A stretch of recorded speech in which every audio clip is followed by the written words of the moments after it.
semua, apa kabar? Saya harap kalian semua baik-baik saja.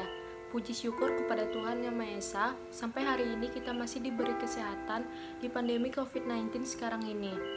Dan sebelum saya memulai topik saya pada hari ini, izinkan saya memperkenalkan diri saya.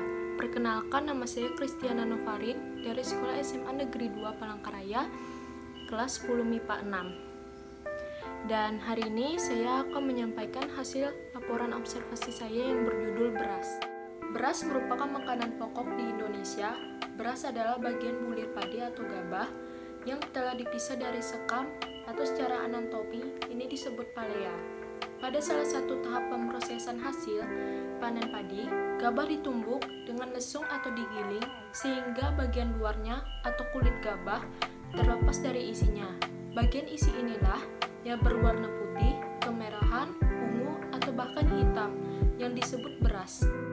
Beras sendiri secara biologi adalah bagian biji padi yang terdiri dari aloron, yaitu lapisan terluar yang seringkali ikut terbuang dalam proses pemisahan kulit. Selanjutnya ada endosperma, yaitu tempat sebagian besar pati dan protein beras berada, dan embrio yang merupakan calon tanaman baru. Beras umumnya tumbuh sebagai tanaman tahunan. Tanaman padi dapat tumbuh hingga setinggi 1-1,8 meter dan daunnya panjang dan ramping dengan panjang 50-100 cm dan lebar 2-2,5 cm. Beras yang dapat dimakan berukuran panjang 5-12 mm dan tebal 2-3 mm. Beras juga mengandung protein, vitamin, terutama pada bagian aloron, mineral, dan air. Pati tersusun dari dua polimer karbohidrat, yaitu amilosa dan amilopektin. Amilosa adalah pati dengan struktur tidak bercabang, amilopektin adalah pati dengan struktur bercabang dan bersifat lengket. Perbandingan komposisi kedua pati ini sangat menentukan warna pada beras, transparan atau tidaknya, dan tekstur nasi, yaitu lengket, lunak, keras, atau perah. Macam-macam beras yaitu beras putih, beras merah, beras hitam, beras ketan, dan ketan hitam.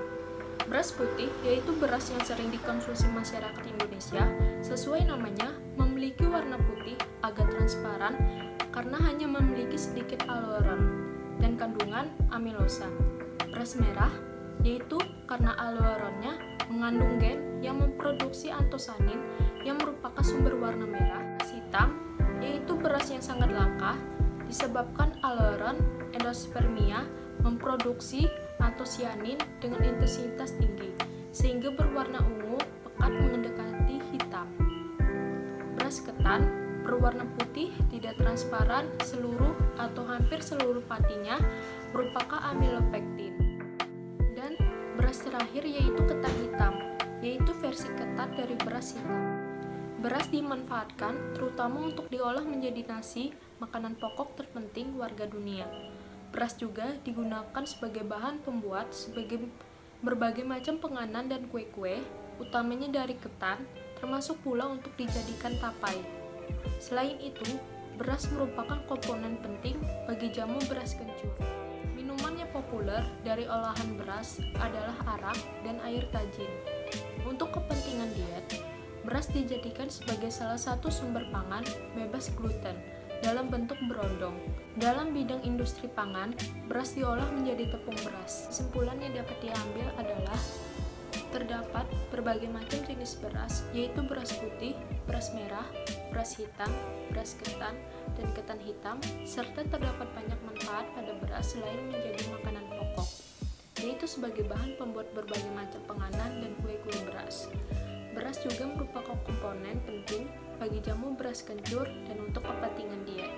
Beras dijadikan sebagai salah satu sumber pangan bebas gluten dalam bentuk berondong. Dalam bidang industri pangan, beras diolah menjadi tepung beras. Demikian presentasi hasil laporan observasi yang telah saya sampaikan, dan mohon maaf jika ada kesalahan kata. Akhir kata, sekian dan terima kasih. Missing someone